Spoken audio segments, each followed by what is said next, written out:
नमस्कार सभी को। मैं ओम प्रकाश शर्मा, सहायक आचार्य भूगोल, राजकीय महाविद्यालय बामनवा, सवाई माधोपुर। ऑनलाइन पढ़ाने की श्रृंखला में आज हम प्रजातियों की उत्पत्ति और विकास से संबंधित सिद्धांत का अध्ययन करेंगे। इससे पहले मैंने वीडियो के माध्यम से प्रजातियों का वर्गीकरण पढ़ाया था, जिसमें ग्रिफिथ टेलर का जो प्रजातीय वर्गीकरण है वो सबसे अच्छा माना जाता है। उन्होंने प्रजातीय वर्गीकरण में बताया कि किस प्रकार से नेग्रिटो, निग्रो, ऑस्ट्रेलोइड, भूमध्य सागरीय इस प्रकार से प्रजातियाँ पाई जाती है। उनका जो प्रजाति वर्गीकरण है वो सबसे अच्छा माना जाता है, क्योंकि जो उनके जो प्रजाति वर्गीकरण के आधार थे वो सबसे अच्छे थे और उसी आधारों पर उनका प्रजाति वर्गीकरण सबसे अच्छा माना जाता है।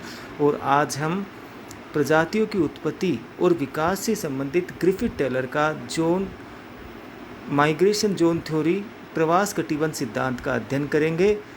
यह सिद्धांत इन्होंने 1919 में दिया और इनका सिद्धांत डार्विन के विकासवाद के सिद्धांत के अनुभव पर आधारित है। ये जो सिद्धांत है, टेलर का सिद्धांत है, ग्रिफिथ टेलर का सिद्धांत जैविक अवधारणा, भौतिक नियम, जैविक नियम, इन्हीं के परिप्रेक्ष्यों में इनकी जानकारी को ध्यान में रखते हुए दिया गया था।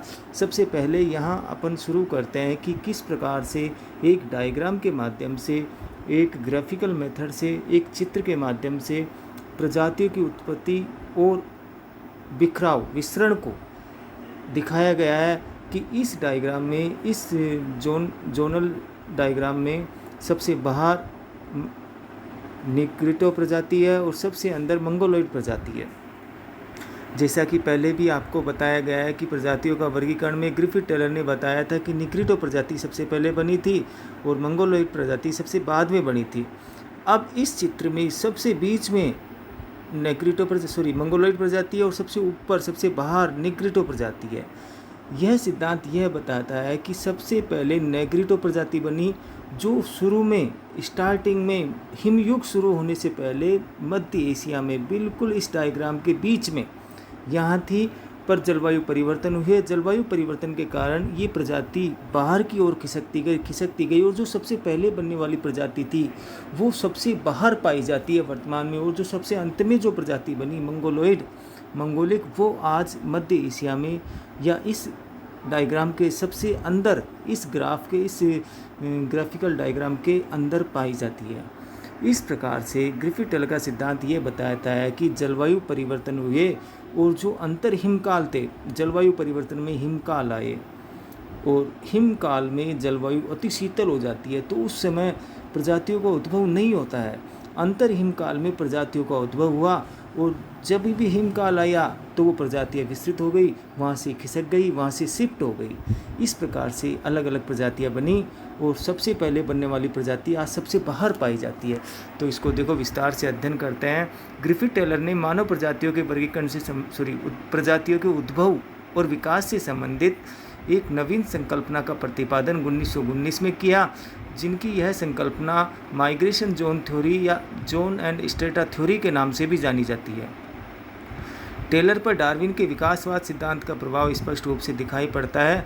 टेलर की संकल्पना अनेक जैविक और भौगोलिक तथ्यों पर आधारित है। भौगोलिक तथ्यों का भी अध्ययन किया और जैविक तथ्यों का भी अध्ययन किया, और जिससे अधिकांश विद्वान सहमत थे। प्रतिबंध और स्तर सिद्धांत के माध्यम से टेलर महोदय ने प्रजातियों की उत्पत्ति और विकास की व्याख्या क्षेत्र और समय के आधार पर की, कि सबसे पहले किस क्षेत्र पर और किस समय में, कौन से अंतर हिमकाल में विकसित हुई, कौन से हिमकाल से पहले विकसित हुई। तो ये जो अवधारणा है क्षेत्र और समय पर आधारित है। टेलर की यह मान्यता थी कि सभी मानव प्रजातियों की उत्पत्ति महाहिमयुग से पहले, अंतर हिमयुग मतलब हिमयुग में जलवायु अति शीतल हो जाती है तो प्रजातियों की उत्पत्ति नहीं हो पाती है।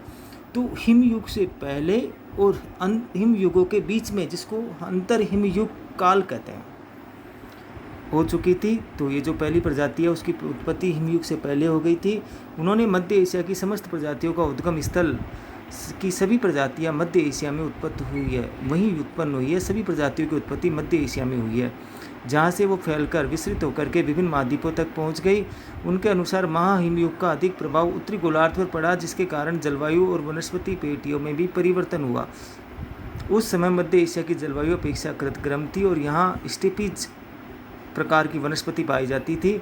घास प्रदेश था, इसके उत्तर में वनपेटी थी और दक्षिण में रेगिस्तानी और वन भूमि का विस्तार था। आखेट शिकार करना उस समय प्रमुख मानव व्यवसाय था, मानव का जीवन आधार था। जलवायु परिवर्तन के फलस्वरूप कई हिमयुग बारी बारी से आए, जिनके बीच बीच में गर्म जलवायु वाले अंतर हिमयुग भी आते रहे। मानव प्रजातियों का उद्भव विभिन्न अंतर हिमयुगों की अवधि में हुआ। टेलर के मतानुसार सबसे पहले नेग्रिटो प्रजाति का विकास मध्य एशिया में हुआ, जहाँ की जलवायु उस समय उष्ण थी, इसलिए वहाँ पर प्रजातियों की उत्पत्ति हो गई। यदि उसी समय जलवायु अति शीतल होती, अर्थात वहाँ हिमयुग होता, तो वहाँ प्रजातियों की उत्पत्ति नहीं होती। कालांतर में हिमयुग का प्रादुर्भाव हुआ और मध्य एशिया की जलवायु अति शीतल हो जाने के कारण मानव विकास के योग्य नहीं रह गई। गर्म जलवायु वाले वन प्रदेश की पेटी दक्षिण की ओर खिसक गई, जिसके परिणाम स्वरूप मानव समुदायों ने दक्षिण की ओर प्रवास किया, उष्ण जलवायु की तरफ, जहाँ की जलवायु अपेक्षाकृत गर्म थी। सहस्त्र वर्षों पश्चात पुनः जलवायु दशाओं में परिवर्तन हुए, दूसरा हिमयुग आया और हिमयुग धीरे धीरे समाप्त हो गया।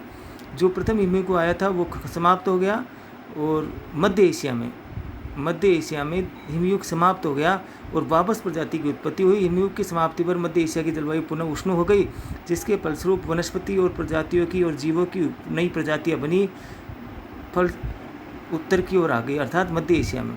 फलत दक्षिण की ओर प्रवासित मानव जाति के बहुत से समूह मध्य एशिया की ओर वापस लौट आए, किंतु इनके अनेक वर्ग वापस नहीं लौट सके और प्रवास वाले क्षेत्रों में ही रहने लगे। तो वो नेग्रिटो शुरू में फर्स्ट हिमयुग से पहले की बात है। इस प्रकार प्रारंभिक मानव प्रजाति के दो वर्ग बन गए। जो मानव समूह दक्षिण में उष्णकटिबंधीय क्षेत्रों में रहने लग गए, उन पर अधिक धूप और ताप का प्रभाव से उनकी त्वचा का रंग काला हो गया और सिर लंबा हो गया।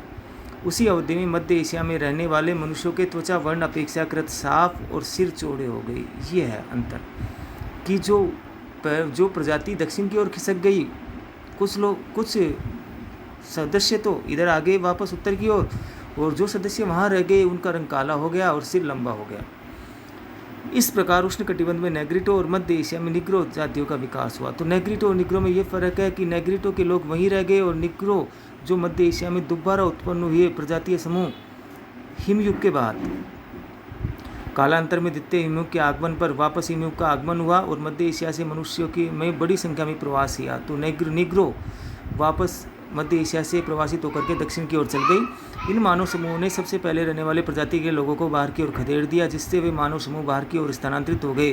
तो वहाँ पर निग्रिटो वर्तमान में विद्यमान थे, तो निग्रो अंदर से जब बाहर की ओर गई शिफ्ट हुई, तो उन्होंने नेग्रिटो को और बाहर की ओर खिसका दिया। द्वितीय हिमयुग के समाप्त होने पर कुछ मानव समूह पुनः मध्य एशिया में लौट आए, किंतु कुछ वर्ग नहीं लौटे, वहीं के पर्यावरण से समायोजन करके रहने लगे। इसी प्रकार जलवायु के परिवर्तन के परिणाम स्वरूप बाद के हिमयुगों और अंतर हिमयुगों में भी मानव प्रवास होता रहा। इसी प्रकार से कि जब हिमयुग रहा तो जाति प्रवासित हो गई और जब अंतर हिमयुग आया तो नई प्रजाति का विकास हो गया। इस प्रकार प्रत्येक अंतर हिमयुग में मध्य एशिया की भूमि पर नवीन मानव प्रजाति का विकास हुआ, उद्भव हुआ। टेलर के मतानुसार सभी मानव प्रजातियों का विकास क्रमिक रूप से मध्य एशिया में हुआ और वहाँ से उनका प्रवास बाह्य क्षेत्रों में, परिधीय क्षेत्रों में, बाह्य प्रदेशों के लिए होता रहा। बाद में विकसित होने वाली प्रजातियाँ अपनी पूर्ववर्ती प्रजातियों से अधिक चतुर और शक्तिशाली थी। तो जो नई प्रजातियाँ है वो अधिक चतुर थी और अधिक शक्तिशाली थी। अतः बाद में विकसित होने वाली प्रजातियों ने अपने से पहले विकसित प्रजातियों को बाहर की ओर हटाती गई।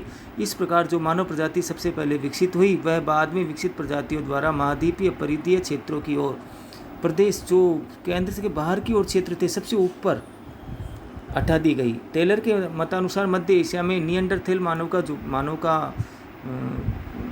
प्रकार था, निएंडरथैल, और इसकी जो प्रजाति है नेग्रिटो, निग्रो, ऑस्ट्रेलोइड, भूमध्य सागरीय, अल्पाइन, मंगोलोइड, सबसे पहले विकसित प्रजातियां महाद्वीपों की बाहरी पेटी में पाई जाती है और बाद में सबसे अंत में विकसित प्रजाति जो मंगोलोइड है वो आज भी वर्तमान में मध्य एशिया में, अर्थात वो केंद्र की तरफ पाई जाती है। विभिन्न मानव समूहों का स्थानांतरण कई चरणों में हुआ। प्रत्येक स्थानांतरित मानव समूह दीर्घ काल तक एक प्रदेश में रहने के बाद पुनः बाहर की ओर स्थानांतरित होता रहा। स्थानांतरण के कारण प्रत्येक नए पर्यावरण से उन मानव समुदायों को समायोजन करना पड़ा था, जिसके फलस्वरूप मनुष्य के शारीरिक लक्षणों में परिवर्तन हुआ। त्वचा का रंग, सिर, बाल, नाक आदि की आकृति, शारीरिक कद में भी परिवर्तन होता गया। इस प्रकार नई जलवायु कटिबंधों के प्रभाव से भिन्न भिन्न शारीरिक लक्षणों वाली मानव प्रजातियों का उद्भव और विकास हुआ। टेलर ने अपने सिद्धांत के प्रतिपादन में प्रजातीय संबंधी तथ्यों को निम्नलिखित साक्ष्य और सिद्धांतों के रूप में प्रस्तुत किया। पृथ्वी के विशाल भूखंडों में एशिया महाद्वीप की केंद्रीय स्थिति है। अपने साक्ष्य हैं, जिसके 3 प्रायद्वीप यूरोप, अफ्रीका, ऑस्ट्रेलिया और अमेरिका है। ये उस समय की स्थिति है। प्रत्येक महाद्वीप में प्रजातीय कटिबंध पाए जाते हैं, जो मध्य एशिया से बाहर की ओर क्रमशः आदिकालीन होते गए। जो सबसे प्राचीन प्रजाति थी वो सबसे बाहर, इसलिए वो आदिकालीन हो गई। सर्वाधिक आदिकालीन प्रजाति महाद्वीपों के बाहरी पेटी में या परिधीय क्षेत्र में पाई जाती है और सबसे अंत में विकसित होने वाली प्रजाति केंद्रीय भाग में पाई जाती है। जिन क्षेत्र में प्रजातीय विकास की प्रगति सर्वाधिक हुई है, वहाँ से भूमि से आदिम प्रजातियों के दबे हुए स्तर सर्वाधिक पाए जाते हैं। सबसे ज़्यादा चेंज हुआ है वहाँ। मानव प्रजाति के विकास का क्रम दोनों प्रकार से एक जैसा ही पाया जाता है, चाहे विकास केंद्र मध्य एशिया से बाहरी की ओर जाते हुए विभिन्न कटिबंधों को पार किया जाए, अथवा विकास केंद्र में ऊपर से नीचे की ओर विभिन्न स्तरों को देखा जाए। मतलब आप बाहर से अंदर आओ या अंदर से बाहर आओ, क्रम वही पाया जाता है। आदिम प्रजातियाँ उन प्रदेश में जीवित वर्तमान में भी पाई जाती है जहाँ पर उनकी उत्पत्ति नहीं हुई, बल्कि वे अन्यत्र से स्थानांतरित होकर यहाँ पहुँची थी। यूरोप, अफ्रीका, दक्षिण एशिया तथा ऑस्ट्रेलिया में पाए जाने वाले साक्ष्यों के आधार पर यह स्पष्ट होता है कि मध्य एशिया से प्रजातियों का अपकेंद्रीय प्रवास हुआ बाहर की ओर। तो प्रवास 2 तरह का होता है, अभिकेंद्रीय और अपकेंद्रीय, अंदर की ओर अभिकेंद्रीय और अपकेंद्रीय बाहर की ओर। प्रथम मानव समूह का प्रवास दक्षिण पश्चिम एशिया तथा अफ्रीका की ओर हुआ। द्वितीय प्रमुख प्रवास दक्षिण पूर्वी एशिया होते हुए ऑस्ट्रेलिया की ओर हुआ। तीसरा प्रवास साइबेरिया होते हुए बेरिंग जल संधि के रास्ते उत्तरी अमेरिका के लिए हुआ। तो इस डायग्राम के माध्यम से पुनः मैं आपको बताना चाहता हूँ कि ये जो बीच वाला हिस्सा है, जहाँ आपको मध्य एशिया लिखा हुआ दिख रहा है, यहाँ सबसे पहले प्रजाति का विकास हुआ और महायुग से पहले विकास हुआ। महाहिमकाल से पहले विकास हुआ। हिमकाल में जलवायु शीतल हो जाती है, तो प्रजातियों का और जीवों का, वनस्पतियों का विकास नहीं हो पाता। और यहाँ से जो हिमकाल से पहले वाला समय था, उष्णकाल, वहाँ उत्पत्ति हुई। फिर हिमकाल के आने के बाद नेग्रिटो प्रजाति बाहर चल गई और फिर अंतर हिमकाल आने के बाद उसने इधर आने का प्रयास किया, पर वो कुछ लोग वहाँ, अधिकांश लोग रह गए, तो वो अंदर नहीं आ पाए। तो दूसरे नंबर पर मध्य एशिया में निग्रो प्रजाति बन गई। इसी प्रकार से बार बार प्रवास होते रहे। इस प्रकार से जो नवीनतम प्रजाति है आज वो मंगोलोइड मध्य एशिया के आसपास के क्षेत्रों में पाई जाती है। और जो प्राचीनतम प्रजाति है नेग्रिटो, वो सबसे बाहरी क्षेत्र में, देखो आपको बिल्कुल ब्लैक, बिल्कुल खाली स्पेस से दिखाया गया है। यहाँ आपको डायग्राम दिखाया गया है, आपको मैपिंग दिखाई गई है कि किस प्रकार से किस प्रजातीय जोन को, प्रजातीय कटिबंध को किस चित्र से दिखाया गया है, किस ग्राफ से दिखाया गया। धन्यवाद।